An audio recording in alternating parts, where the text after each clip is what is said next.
Hi, everybody. I'm Judith Dornstein, your moderator. Sorry, I was just trying to round up some water for our speakers. They're a little behind today. Okay, pass them out. Thank you. I'm a transactional entertainment attorney here in Los Angeles for more years than I care to think about. I was a partner in Bushkin, Copelson, Gaines & Gaines. And then I had Levinson and Dornstein, and now I have my own boutique law firm representing actors, writers, producers, directors, musicians, songwriters, because I started out in the music business, and independent production companies in television and film. And most recently, I've been doing work for the president of a digital radio station and a producer of a popular game on YouTube channels. So I'd like to introduce really briefly, and then my panelists will tell you more about what they do. To my left is Danica Vidito. She's a member of Yahoo's Media Legal Group and lead attorney for Yahoo Screen, Yahoo Studios, and Yahoo Sports. She's responsible for negotiating and managing all aspects of Yahoo's owned and licensed video content, including agreements with distributors, creators, and on-camera talent. Prior to joining Yahoo, Danica was Legal Affairs Director at OWN, the Oprah Winfrey Network. To her left would be Rosanna Tesla-Fried. Rosanna is the Vice President of Business and Legal Affairs at Fullscreen, a global youth media company that develops online creators and produces multi-platform entertainment experiences, where her primary focus is working on new initiatives of creating original content to help creators grow their brands and bring their passion projects to life. Prior to joining Fullscreen, she worked in the traditional media space in TV and film production at Constantin Film and 20th Century Fox. And then to her left is a Eunice Shin. Eunice has the distinction of being the only non-lawyer, yay, on the panel. She's the head of consulting for Manat Digital Media, a multidisciplinary practice providing strategic advisory, business development, acceleration for organizations seeking to innovate in the digital media landscape.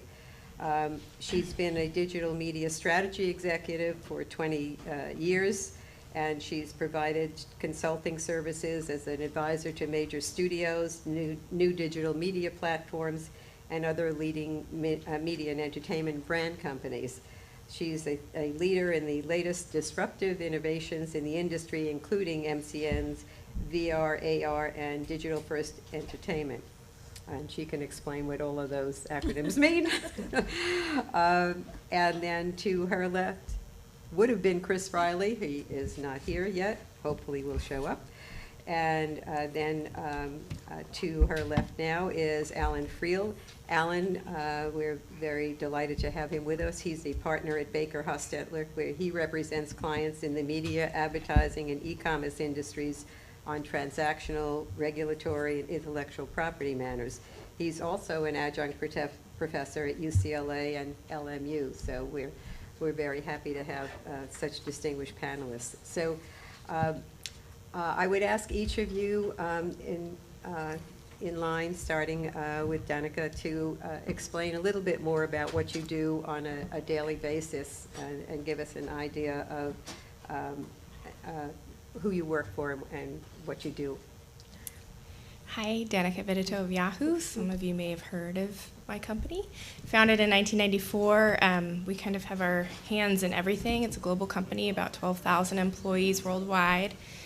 We have search business, email. You might be very familiar with these kinds of things. We also have our hands in publishing, which is more relevant to what we're talking about today. We're one of the biggest publishers in the world, actually. And one of the things we publish are videos, and that we're a content aggregator as well as a creator of our own original content. And that includes original videos created by our Yahoo Studios, which are usually short form. They are developed to support our verticals, which might be our finance pages or our sports pages or things like that. And then we also have originals, and we have Yahoo Live, also verticals, and we create content to support those. So more recently, we've created a lot of long-form content to support our originals property. Some of those include this was a license, but the 6th season of Community is still on Yahoo, and we created a very highly reviewed series called Other Space that was created by Paul Feig. Hi, Rosanna from Fullscreen. This thing is working. Fullscreen has been in business for about 4.5 years, if you haven't heard of them. We are a global youth media company, as Judith started out saying. We traditionally started as an MCN, which is a multi-channel network that helps develop online creators and building their platforms online across many different platforms, primarily YouTube.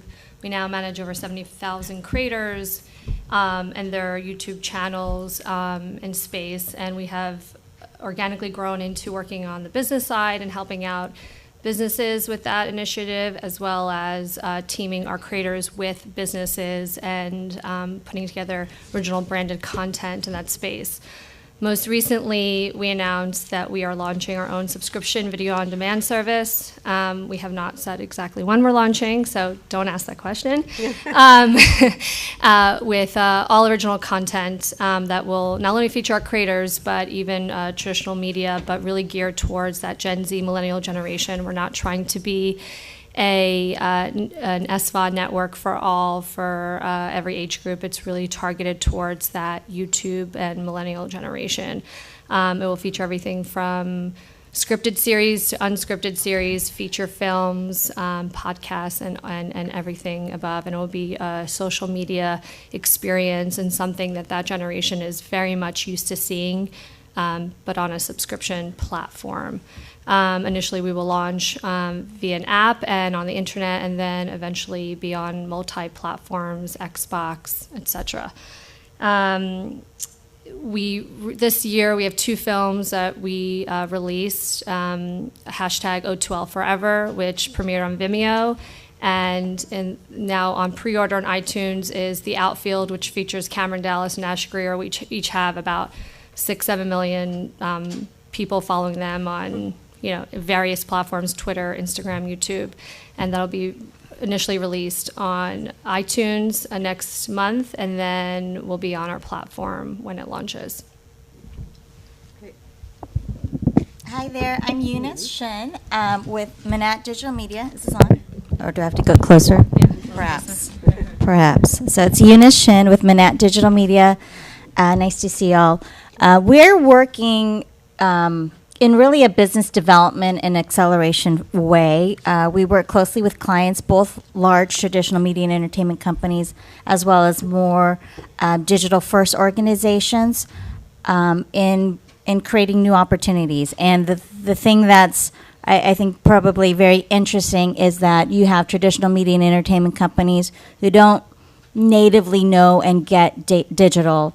And then you have the digital-first companies who, as they're looking to grow, need to lean on and collaborate and partner with larger organizations. So kind of bringing those two worlds together, really focused on exploring opportunities in the digital-first world.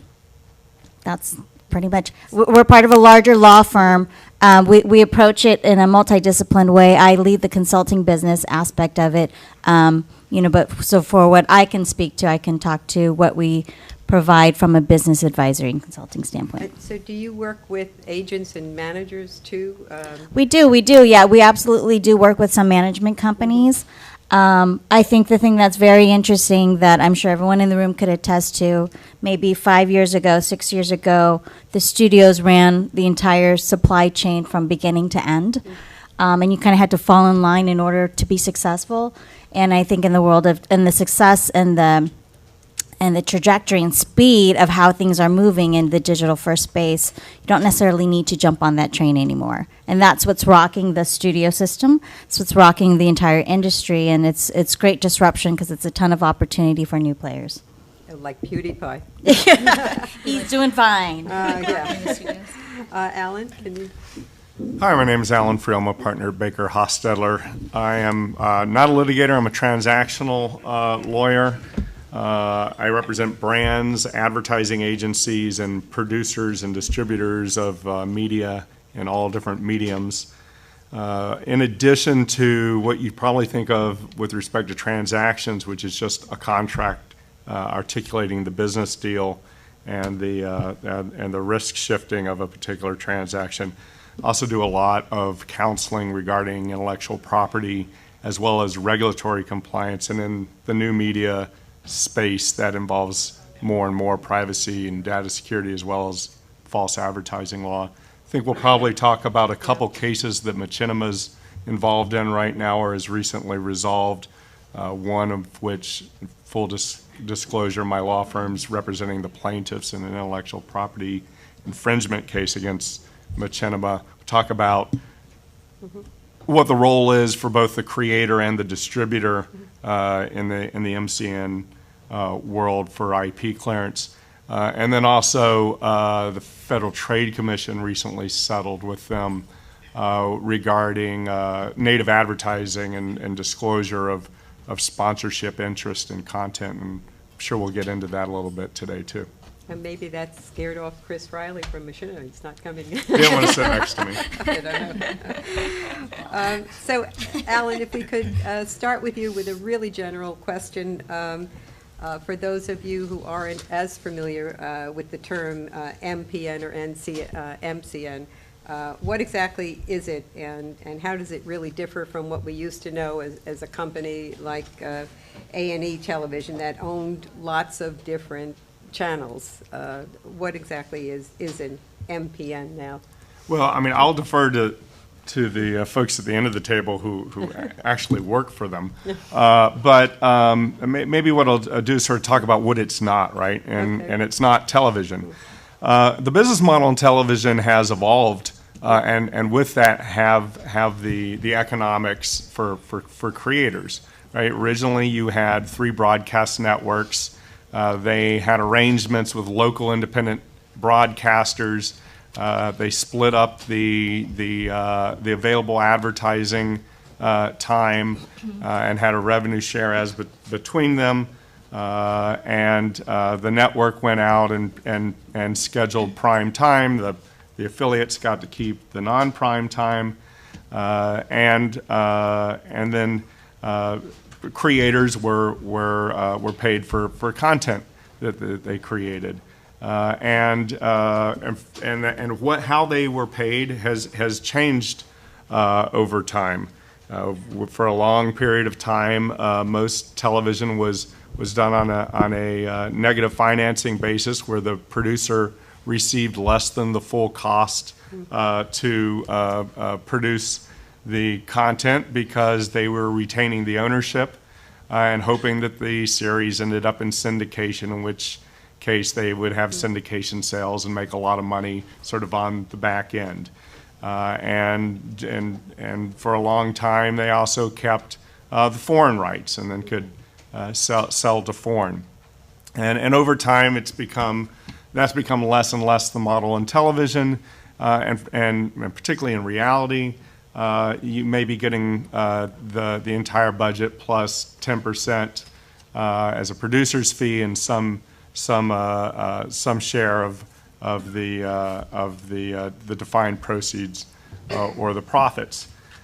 In the online space, what we've seen develop are these aggregators of content, multi-channel networks, which for the most part have relied on YouTube as their distribution backbone, and as such have relied on a revenue share of YouTube ads that then trickle down to the content producers. Multi-platform network just basically means that it's going to be on more than just YouTube. As we heard from Fullscreen, some of these companies are starting to look at, well, how can I extract more revenue from different sources?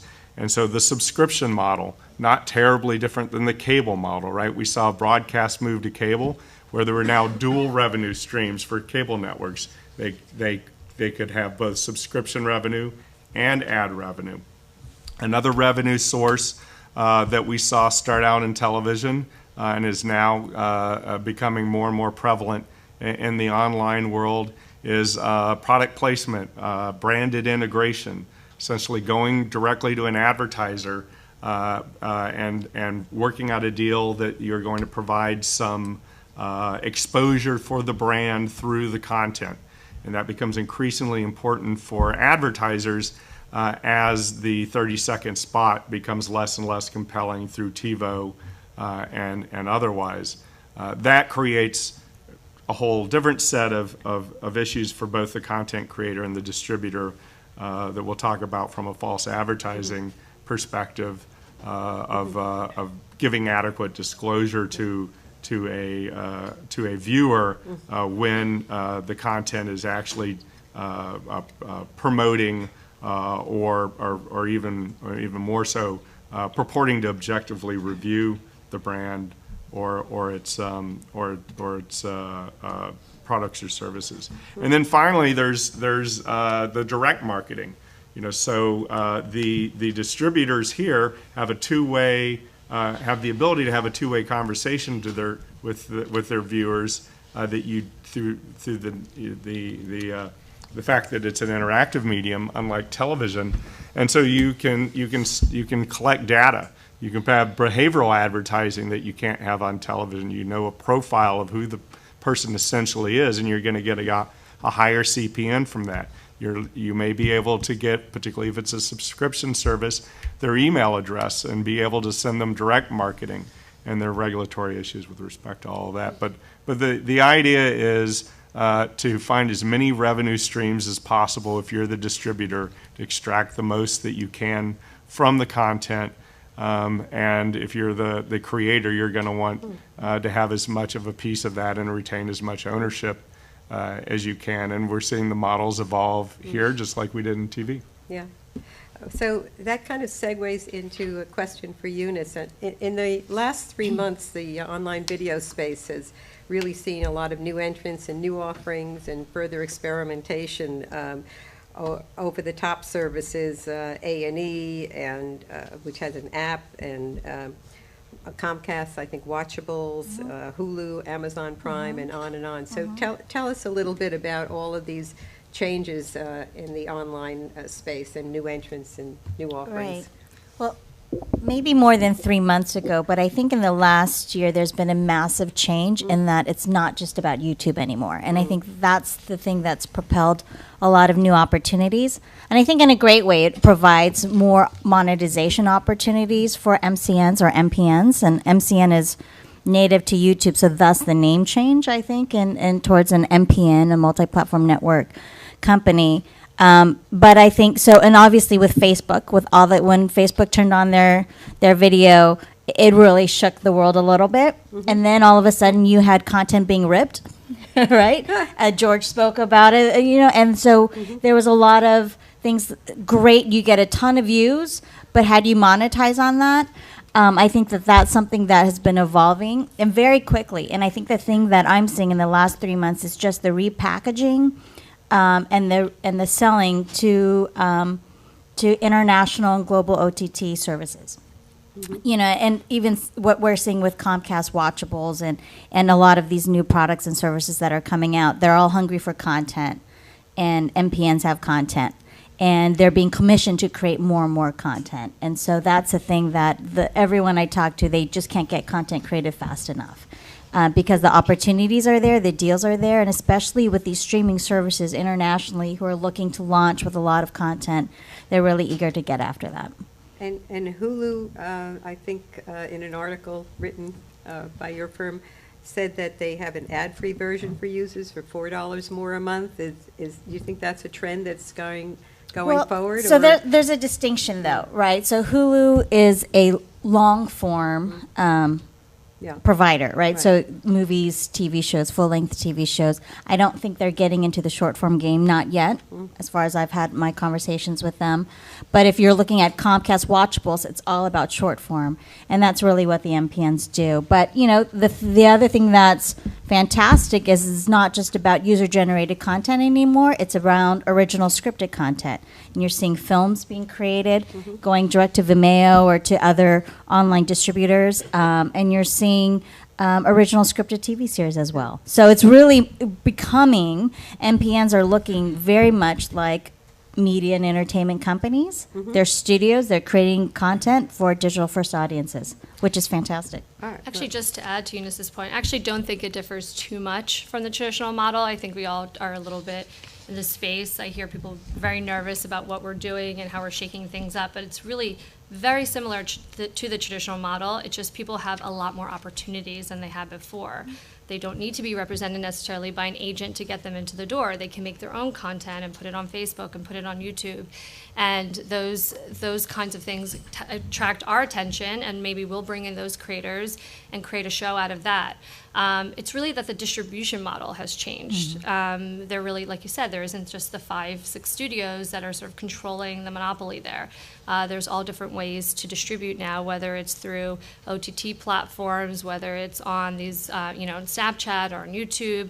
It's short form, it's long form, it's Vimeo, it's iTunes. There's so many different opportunities for content creators, whether it be companies like ours or just creators on their own, raising their own money and being able to distribute on their own. So I think there's just a lot more opportunity from the distribution perspective, but when it comes down to it, it really is very similar to the traditional model of creating content. So, Rosanna and Danica, can you each talk about the role of branded entertainment in your respective companies, and how does it compare or complement traditional advertising video on demand distribution model?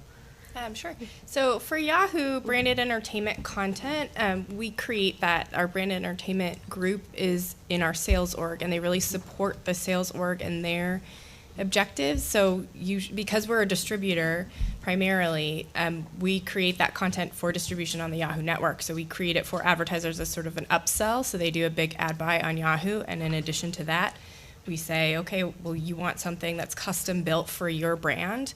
We will create branded entertainment for you, and then we can distribute it for you too over our massive network. So that's really how it works for our business. For our business, I lead the initiative on the original content side. I'm familiar with our branded content business. It has organically grown from the fact that we represent 70,000 plus content creators, and brands want to be hooked up with those people because they generate views. We have something like 600 million views on some of these videos. So that's obviously very attractive to marketers and to brands, especially that are trying to get into that sweet space of the 13 to 24-year-old millennial or Gen Z, whatever your term is of the moment. And so they do, we have sort of the native advertising. We had a project this year that came out called Snapper Hero that was funded by AT&T and branded by AT&T, but if you watched it on Snapchat, you would never know it had anything to do with AT&T. So there's shows like that, and then there are plenty of things on YouTube that is clearly it wasn't our company, but I believe Maker teamed up with Carnival, and they did an entire series on a Carnival cruise ship or Royal Caribbean, one of those, and that was entirely sponsored by them. So there's something that can be done creatively in that perspective, but there's a lot of opportunity in the branded content business, especially with the amount of views that these creators generate. Can I just add to that one point? I think that point is what distinguishes the disruption, because MPNs have the relationship with the end consumers. They have an audience. They have loyal audiences and fans who follow them, and they know them, and they have that data, and they can assess that data. That's a very critical component that the larger organizations just haven't had. That's just hasn't been part of their business model to date. So for companies that are digital-first companies who have those loyal audiences, like Yahoo, like the different MPNs, they have that understanding, and that's something that they can offer to brands, where in the traditional sense, you always had an agency kind of coming in between them, and you're like, well, I'll put a billboard up, or I'll put a commercial up. Can I track that it's targeting and effective? Right. I think there was a lot of questions around that. I think with brand being able to take brand dollars, advertising dollars, and to have a very targeted campaign to a very target audience based upon creators, and it's authentic to them and to their message and to their audiences, that's the difference. That's a really big distinction between kind of those two economies. Yeah, that kind of half answers a question I was going to ask also. about what's a creative motivation in taking their projects to digital distributors rather than traditional broadcast and cable television. And has this shifted greatly in the last few years? I guess this would be more for each of you to answer with respect to Full Screen and Yahoo. I mean, I'm sure content creators would love to go to the traditional media space because it pays more. So if they had the ability to, I would probably guess that they would try that avenue first. That hasn't been entirely proven, whether the social media influencers translate to people actually going to watch their shows. So I think that remains to be seen, and maybe a year from now when we're sitting here again, we'll have more data on that point. But I would say that a lot of these content creators are self-made. They weren't put into a TV show or a film and then became big. They became big on their own, so it's a very different type of creator than in the traditional media space, that they usually generate their own content, they come up with their own ideas, and so they would like to own it and to be much more involved creatively than in the traditional media world. So I think that that's very attractive to companies like ours, like Full Screen, because they do want to be in business with a company that appreciates their brand and also their base, because again, they grew their millions and millions of subscribers and followers because they were authentic to themselves. And as we go out and research this group of people, the 13-year-olds, the 16-year-olds, they very much themselves are worried about a lot of these content creators, quote, selling out, and doing things that are not authentic to their brand or authentic to what they perceive them to be, and don't understand that there's a business component to all of this. So it's a very fine line, making sure that we really address those concerns and make sure that there isn't any kind of fallout from the people that are following them and that made them who they are in this world. Yeah. I think another distinguishing factor for creators on MCNs and MPNs is that they are self-promoters.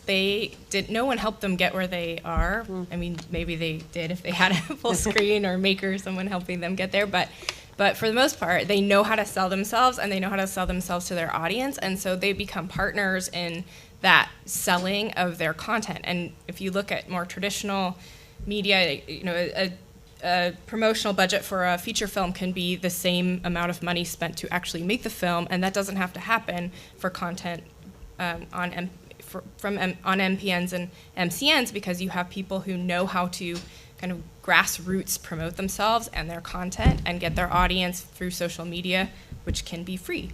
Another point I wanted to make about people coming to businesses like ours, Full Screen and Yahoo and others, is something that Yahoo's seen a lot is you have big name creators. I mentioned Paul Feig, and others have come to us because they have a passion project that doesn't necessarily fit the mold of a more traditional media distribution or creation model. So they come to us and they're willing to take the lesser fees and have smaller budgets so that they can make this project that they've been really interested in for many years.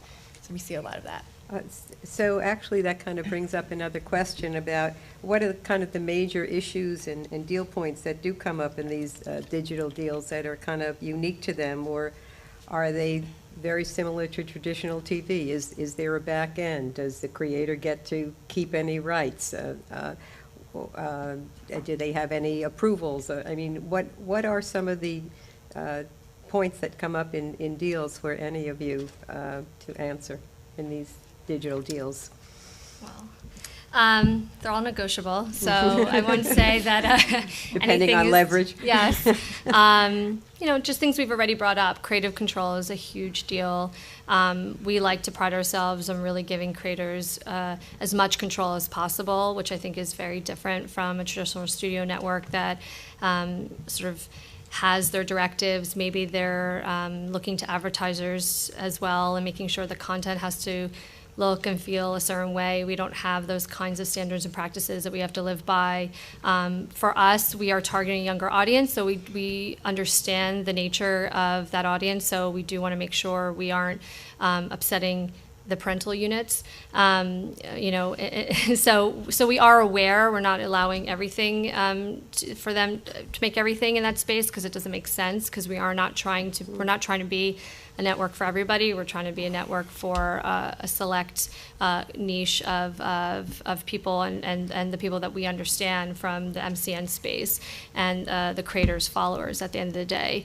And so those are points, maybe like quicker reversion periods, quicker turnaround periods. There isn't this, development hell to speak of in our business. If we like a project, we're making it, it's greenlit like that week. We make things, and as Eunice already said, we're extremely hungry for content, and so nothing is sitting on a shelf, nothing is sitting there just to develop and see where it goes. We're definitely more of the trailblazer versus sitting back and seeing what's popular. And what works. So we're taking a lot of risks, especially with our new platform, and seeing what the audience likes, and then obviously you rejigger based on that. There are back ends, there are obviously the fixed comp, there are the guilds you have to deal with. So it's similar to traditional media space, and all these people are actually represented by sophisticated agents and sophisticated lawyers. So they are completely negotiable and highly negotiated deals. So is that true at Yahoo too? Do you really have to be known in the industry and already have an agent, or can somebody create a program and pitch it to Yahoo? And if so, what kind of revenues? Well, anybody, whether they're through an agent or not, how would they get paid? Would it be a percentage of ads? Would it be by some other manner? It's all of the above, to be honest. I mean, that's one of the advantages, I think, of being in the digital landscape, is that you don't have this big behemoth entertainment entity that's been in existence forever, and you can change this word in the contract and that's it. You can agree to this rider and that's all. We have all the flexibility in the world, presuming that our executives sign off on the deal. So we can get very creative, and we have to sometimes, because when we're dealing with bigger name talent, for instance, this isn't where the money is. So they're doing these, again, because they want to work with the other people in the project, or it's a passion project for them. So we have to give them the ability to be flexible and to go do their feature films or their tests for pilots or whatever it is. And then we, all the way down to the smaller MCN type talent, where we can do all sorts of deals with them. We can license back catalogs of their existing content. We can give them big rev shares. I think that's the biggest difference, is we have revenue share, not back end. And these numbers are much higher generally than you'd get. You might get 10% as a major creator on a traditional television show as back end, and you'll never see it. Whereas if you have a show that's sponsored and you get 50% of the back end, you're going to get some money out of it. So that's a generalization, I think, across the digital landscape and content for content creators. I think another element that you don't see in the more traditional distribution models is you don't know how your content's done. So you can find that out because everything is tracked. We have data on everything, so we know how many starts your show had on this day and how many people dropped off and when they dropped off. And so you get to understand what's performing well and what isn't, and how to improve your content. So that's a big benefit to being on an MCN. For anyone, if you know, including Alan and Eunice, I know with YouTube, you used to be able to, I don't know if this is still true, to be able to monetize by negotiating that you could also put it on other platforms and transition to other platforms from YouTube. Can any of you speak to that? If you go with one company, can you negotiate that you can also take your content to other companies, or do they have to be only with that one company? I mean, it sort of depends upon who you're making the deal with, right? So, and that's going to be one of the big issues: is what is the scope of rights for what period? Right. Are you locking yourself into an exclusivity? And beyond just the exclusivity, so what else can you do? Can you do your own sponsored content deal, or is that going to be controlled by the distributor? And as the multi-platform networks become multi-platform, they have an incentive to want to control the other platforms. And so as a creative, that you may be locking yourself into a single distributor, and that may or may not be a good idea for you, depending upon the platform that you're with and their reach and what they're providing you and what the deal is. And anyone else, if they come to Full Screen or to Amazon? Well, from our perspective on the original content side, some of these productions are quite expensive, not only from the hard cost of the production, but also from the marketing costs. So we would need exclusivity for our SVOD platform. We're also trying to drive subscribers to that platform via the original content.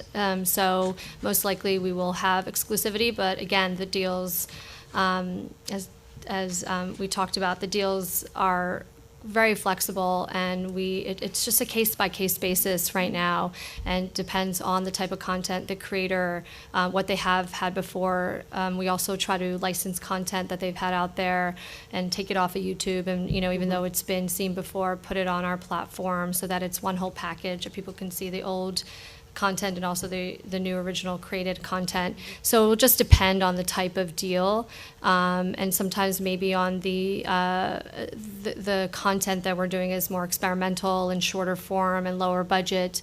A couple episodes will appear on their own channels on YouTube and the rest on our platform. So it's negotiable and it's flexible. It just depends on, at the end of the day, the cost of the production and sort of the strategy of that particular series or film.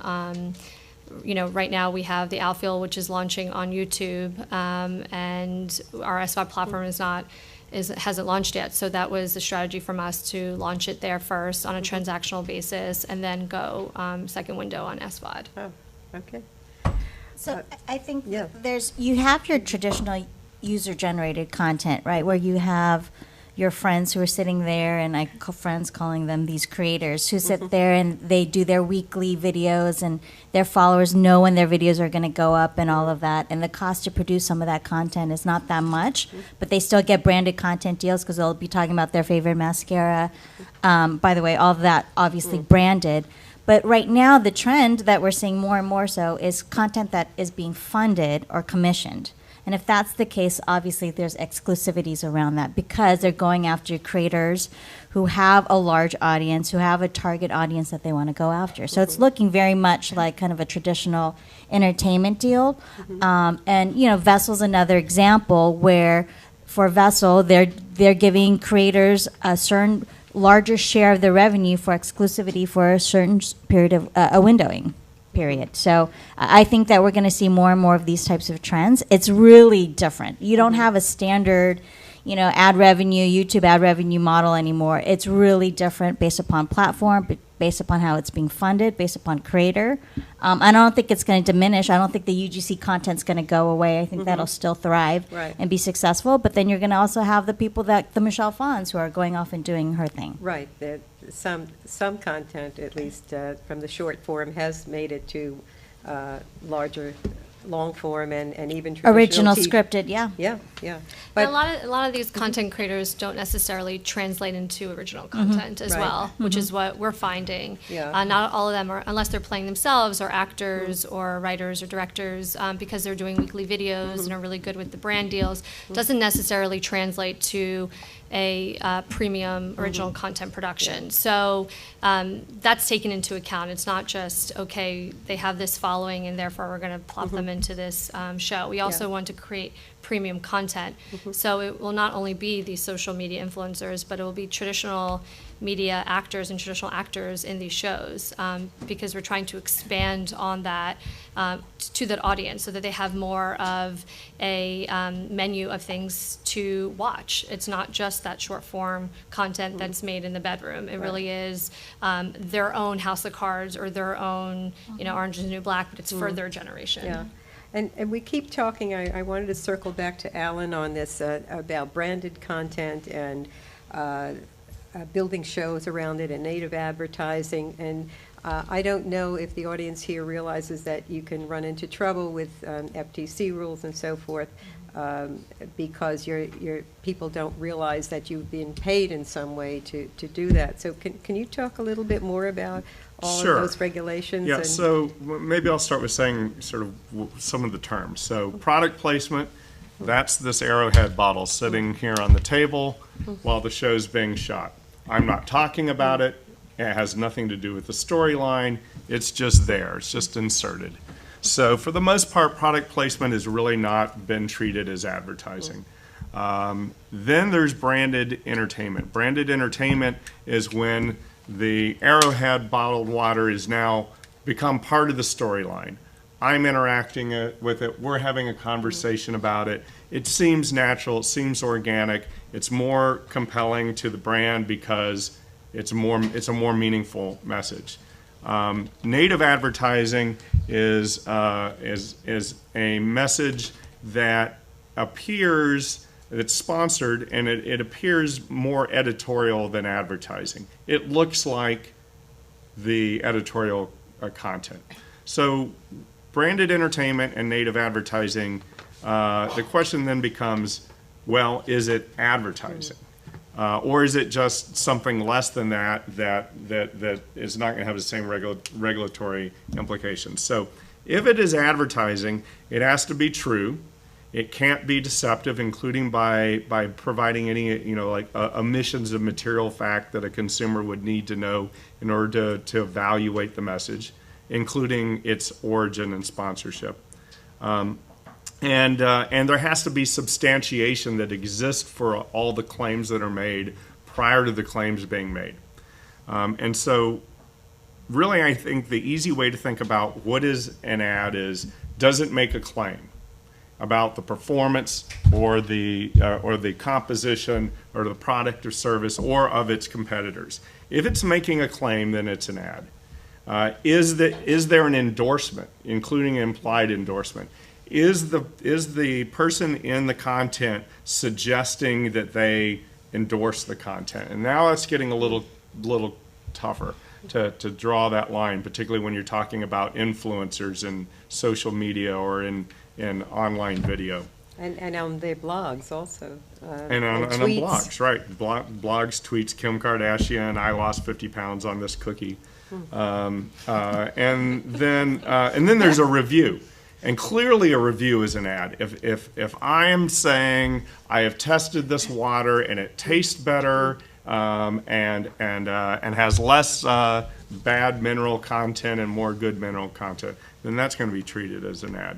So now if the content is an ad, there has to be a disclosure of all material connections. So if it's not readily available to the viewer that somebody is getting something of value, being paid, getting free product to review, whatever it is, then that has to be disclosed in a clear and conspicuous manner, proximate to the ad or to the content. And so in the Machinima recent FTC settlement, the issue there was that Microsoft had, as part of an overall deal, provided compensation that was used to fund particular videos where the YouTube or the stars, the talent provided essentially reviews and depictions of new Microsoft Xbox games. And there the question was, is it sufficient? Has it been sufficiently disclosed? And there's some FAQs that I point you to. I mean, you can go look at the press release from the case, but even better, about the same time, a couple of weeks before the case was settled, the FTC issued new FAQs on its endorsement and testimonial guides and spent considerable time talking about what that means in online video, what it means in native advertising. And one of the things that was interesting was, for instance, and it sort of relates to the Machinima settlement, was you can't just say sponsored by Machinima, because a consumer is not going to necessarily realize if it's the Alan Friel video blog about game reviews, that means that Microsoft has paid for this review of its games. So it's the sponsorship disclosure needs to be that the content is sponsored by the advertiser, by the brand, not by the distributor. Even if the direct contractual relationship is between the distributor and the talent, and there's no direct relationship between the talent and the advertiser, ultimately it's the advertiser that's incentivizing that content. And then you can also look at sort of some suggestions of how the FTC thinks that disclosure should be given. So for instance, in video, also with an audio explanation at the beginning, at the end, if it's a long video, maybe throughout. And there are a lot of hypotheticals that the FTC gives with suggestions of how they think that an effective disclosure should be given. But essentially, if the content is making a claim, if the content is suggesting an endorsement, and certainly if the content is reviewing and purporting to objectively review, then it's going to be treated as an ad, and that's going to include disclosure of any material connections between the speaker and the brand. Yeah, and they've even said that you may need disclosure in a hashtag if it seems to be. So in Twitter, that's how the disclosures are done. The reason, there's really no reason why it needs to be a hashtag other than it sort of fits with the way people say important things in Twitter. I think it also helps the FTC do a search to see how many people are actually using their hashtag, disclosure sponsored hashtag ad.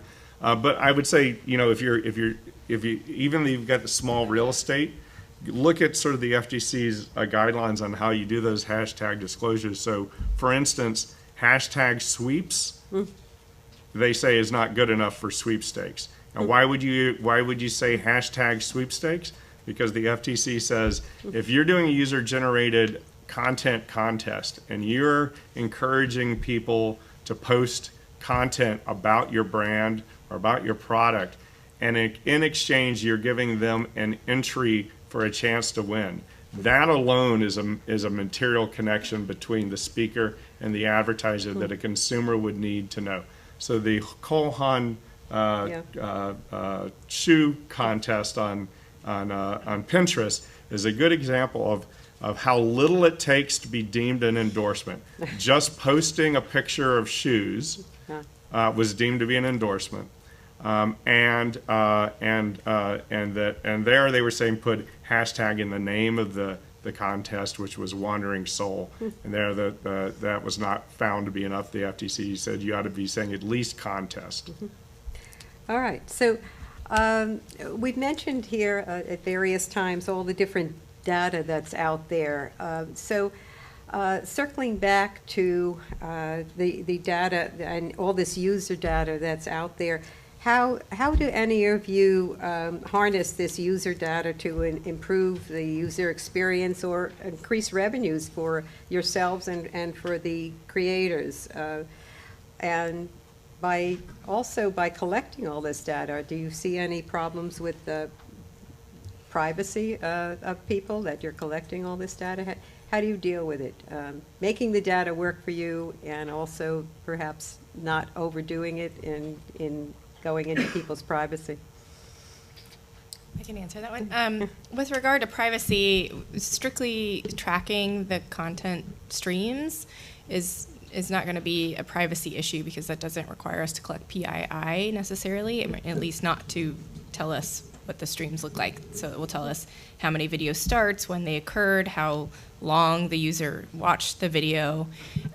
All of those things help us determine what is successful and what is not successful. It also will tell us we have this many, this type of content got this many users and they stayed with the content for this long. We can sell that. So we can tell advertisers they will see that post-roll ad because 50% of people watched the whole thing of this type of content, for instance.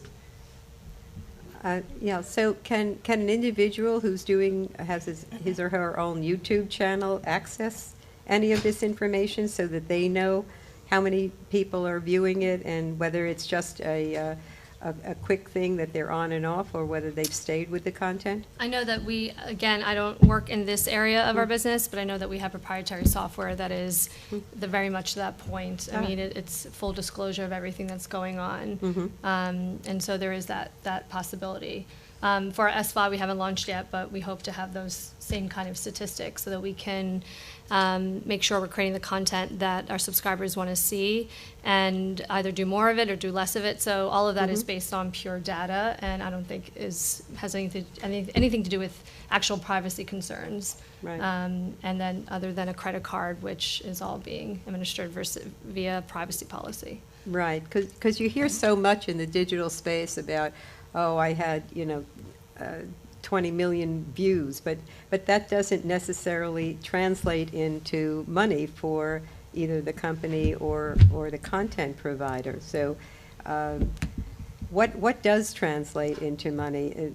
What type of data is it that you need that shows that the show or the content, whatever it is successful enough so that it really is going to generate money for your companies or for the content provider, or both, I hopefully? would say it's not data, it's a sponsorship. So Oh. you know, I mean, at least if we're ad-supported content, if you have a sponsorship, I see. you know how much money how much revenue you're gonna get by creating this content versus what the costs of the content are. So you can actually do a P&L based on that program. But if you're just gonna run of network ads against the content, you just don't know. You have some projections based on how similar content has performed on your network, but you can't know for sure how much money you're gonna make and if you're even gonna break even. From a subscription model, it's based on how many subscribers you're acquiring. Yeah, that would be the easier one, the subscription model. So we've talked also about the production and how it differs from long-form, traditional, I should say, television.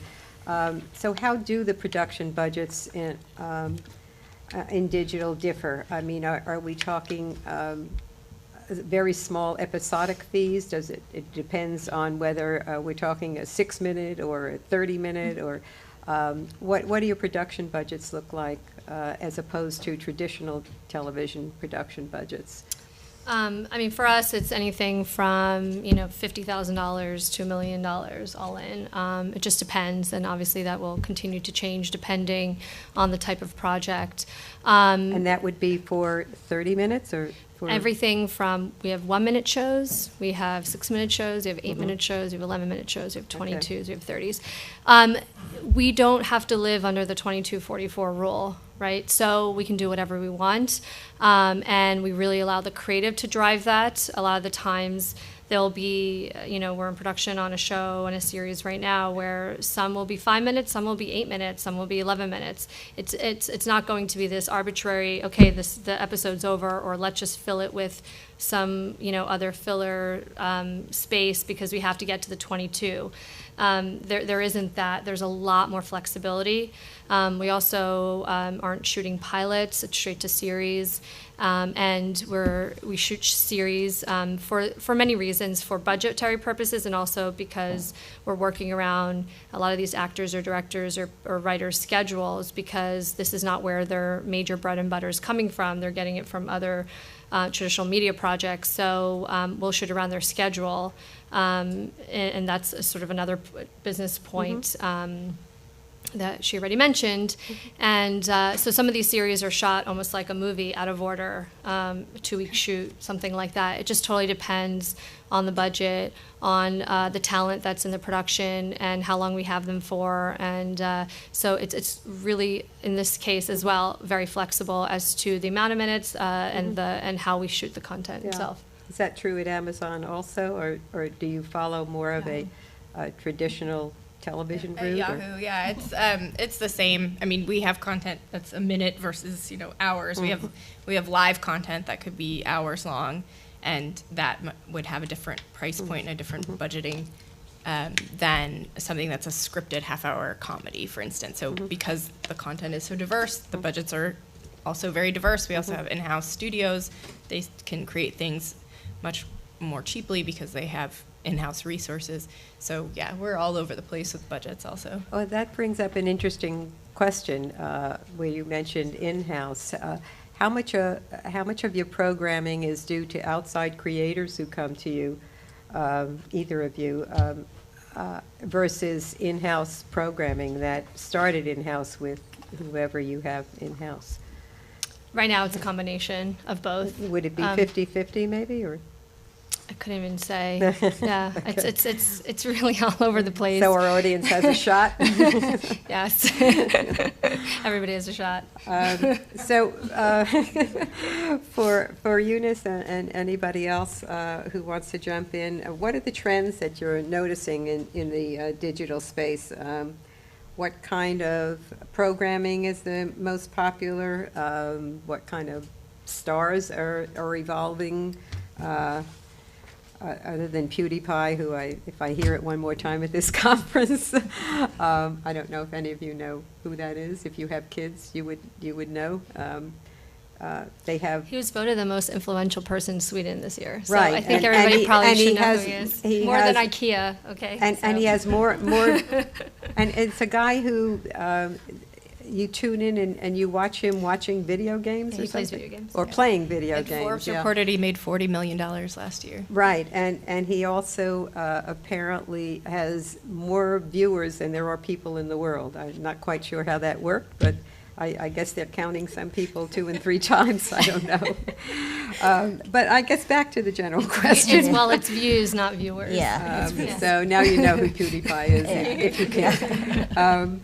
Yeah, so what do we see happening in this space? I think that it's really interesting because you're having a lot of new players coming in and really trying to capture this digital first space. So, your AT&T, Comcast coming out with their own, right? And these are traditional cable providers who are realizing that much of their audiences are either going to start cutting their cord or already have started to, and are losing audiences to some of these digital first content providers. So everyone's kind of coming in, and everyone's putting in big dollars. NBCU made a massive investment into Vox and into BuzzFeed. These larger organizations trying to figure out, how do I capture these audiences in the digital first space? AT&T full screen. There's a lot of the kind of the old and the new coming together. I think that the monetization models are going to begin to evolve. I think that we're seeing, and we've talked about this, original scripted content is really the big thing, the big news that's coming out in terms of my perspective of what I'm hearing around MPNs and the commissioning of these original scripted content shows. And, it's becoming a full-fledged media and entertainment company, and you're providing content that's UGC specific, and then you have content that is really great content. And the thing that, and we've talked about this, budgets can be from here to there.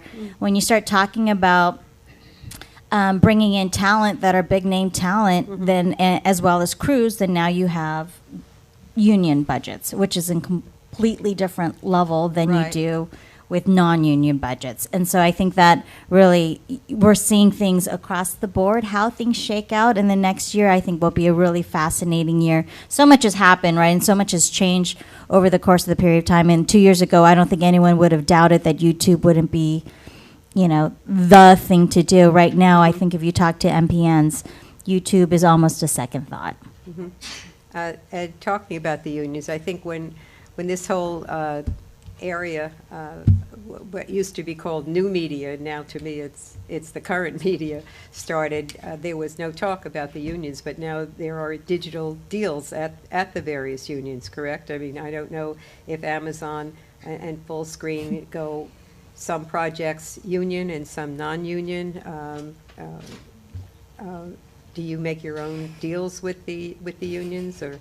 I'm seeing a smile. No there. comment. No comment. Can't speak to it at the moment. I will speak to some of the, I work with some production companies who produce content for the traditional space and some who Right. produce content for the digital space. It makes it very complicated. Yeah. Because especially if you bring in a director, a guild director, it has to be, you know. So there's different things. It depends which talent you bring in, and sometimes it's worth it because that big name talent will bring in the big funding for it, and in some cases it doesn't make sense. There really isn't a rule book, kind of a standard, this is how it's done. I think things are really being explored at all levels, and it gets complicated for, you know, for a company, these MPNs who are very used to being very nimble and fast and, you know, be able to churn out content very quickly in a very low, on a very low budget. It gets a lot more complicated when you start bringing in those types of productions into play.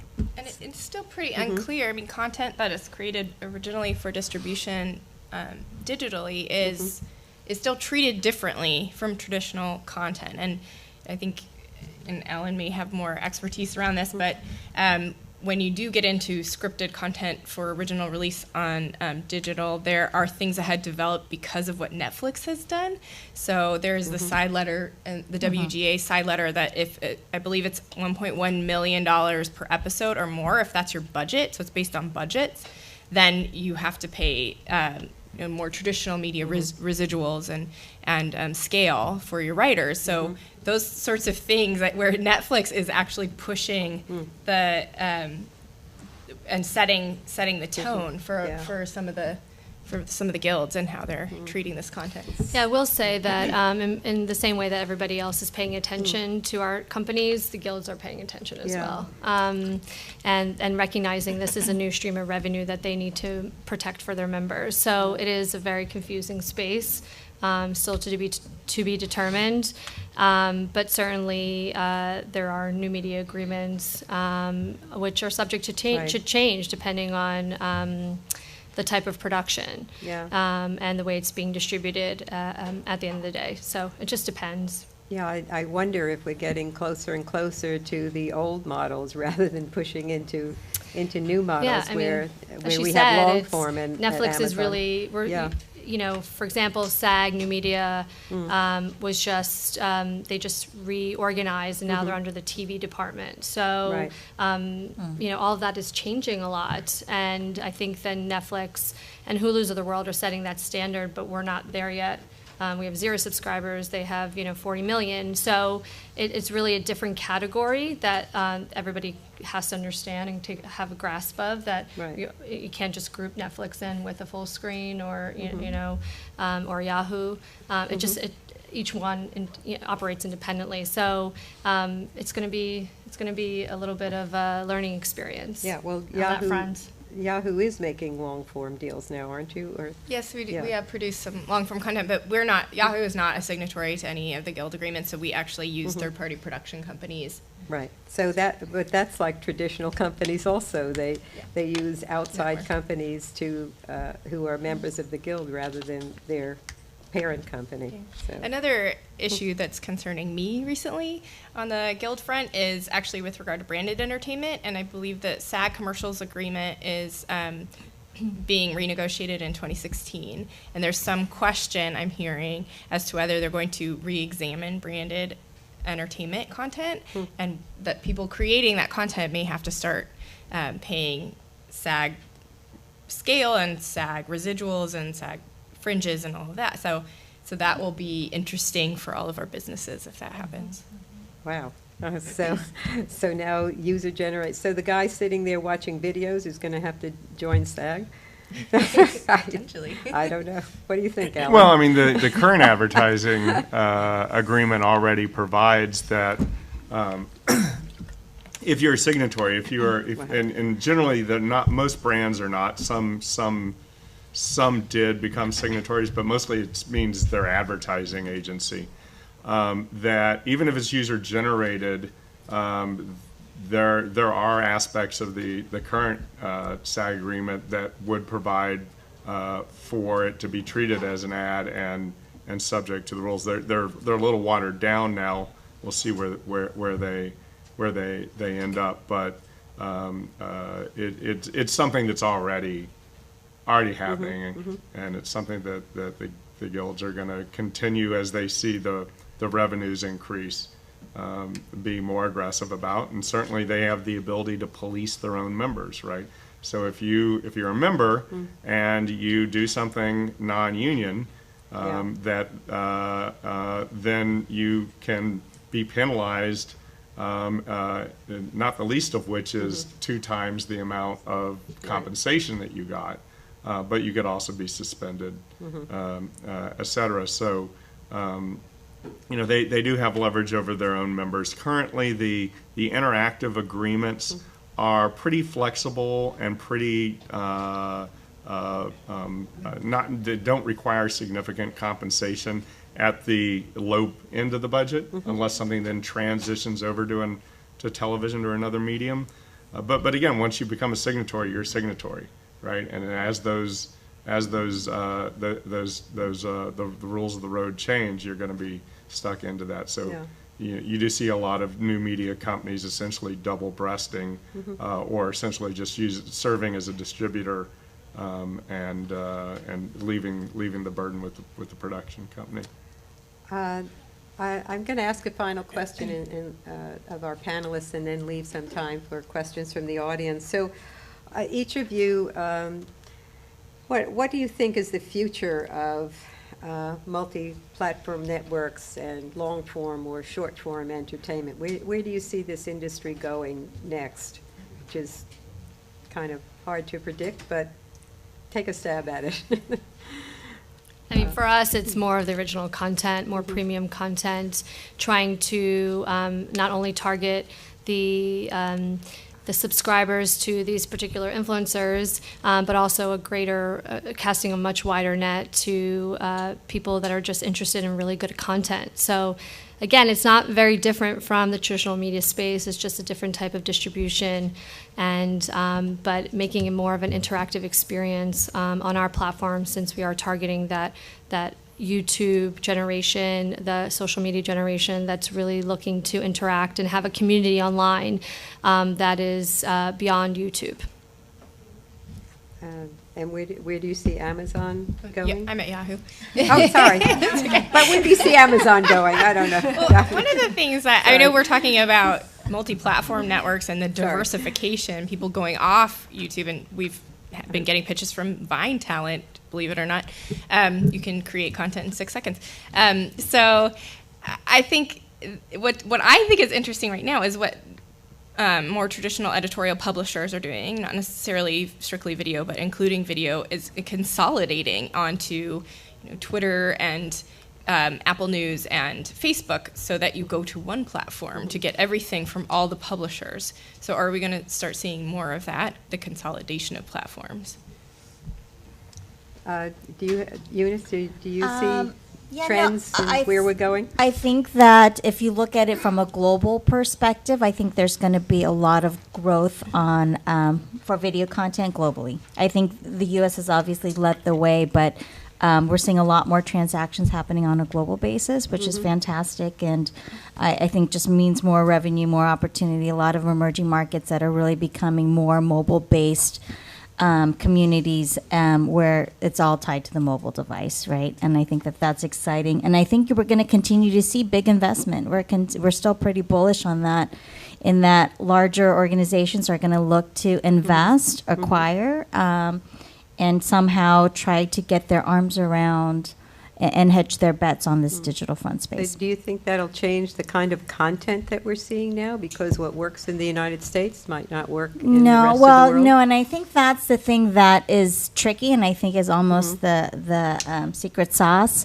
is that you just can't, take content that's worked one place and assume that it's going to work upstream, or you can assume that it's going to work in certain countries. And the great thing is that there's data out there to help do that and to target and to segment a little bit better.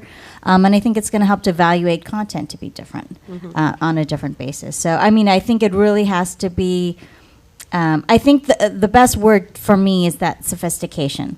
Because I think that if I look at the way that the video market, the online video market has emerged, with brands all of a sudden waking up and being like, oh my God, I got to advertise on YouTube, and they would just throw their money to PewDiePie because he has the most amount of subscribers. Yeah. Does that mean that that's the right place for your brand and advertising? No. And I think that a Yeah. lot of brands did that, scaled back, and now we're trying to figure out how do I divide up my digital spend across these different MPNs? How do I commission content? I think people are getting more and more sophisticated, Yeah. which is great because Yeah. I think that, but it then puts the onus back onto these digital first companies to innovate and to work and to and create opportunities and create things that are going to work both for the content creators, for the content distributors, as well as for the audiences. And Alan, where do you think we're going? Well, if I knew that, I want to be a lawyer and be an investment banker or a venture capitalist. But the one thing that I think is probably most interesting about what's going on right now with content consumption is how quickly it is moving multi-device. And somebody Yeah. is going to, well, probably a number of people are going to figure out ways to capitalize that and make revenue from it. Multi-device tracking and targeting from advertising for advertising is certainly going to be a hot topic, both as people are learning how to do it, but also from the privacy and regulatory perspective. The FTC is holding workshops on that in November. What ought to be the standards for disclosure and choice, transparency, and consumer choice with respect to that, and I think that will drive the business model in part. So every app that we use is collecting more and more data every minute of every day Well, on the us. key is to follow you across apps, across Yeah. devices, and be not necessarily know who you are, but But what you're to have doing. have a sense of who you are. Meaning, what is your consumer profile? Right, absolutely. All right, well, I thank you all, and I wanted to open it up, if any of you have any questions for our panelists. Yes, the gentleman over here. So the last, say, year and a half, we've had more and more people come to us and ask us to pitch them shows that were interactive, sort of narrative-based. I've seen some things that actually have been produced, but not that much. I was just wondering whether you guys are looking at sort of interactive narrative storytelling as a growth area or not so much. Or not. We're open to everything. So I haven't heard that specifically, but a lot of the times our ideas come up through people pitching and saying that's great, that really works, or we need more of, we don't want more of the same, we want more different. So for us, we're very open. It's a place where you can pitch absolutely anything, and people do. Like I said, we've got the 1-minute shows, we've got the 1-hour shows. And Yahoo is, I haven't seen that. I'm not saying we haven't gotten pitches. I just haven't seen anything developed. with interactive. Right. I think one of the biggest trends I'm seeing in terms of funding is going towards immersive entertainment and immersive content, VR, AR. That's, it's, as far as what I'm seeing, a lot of interest in terms of content development, and, interactive can be in many ways, right? Esports, huge.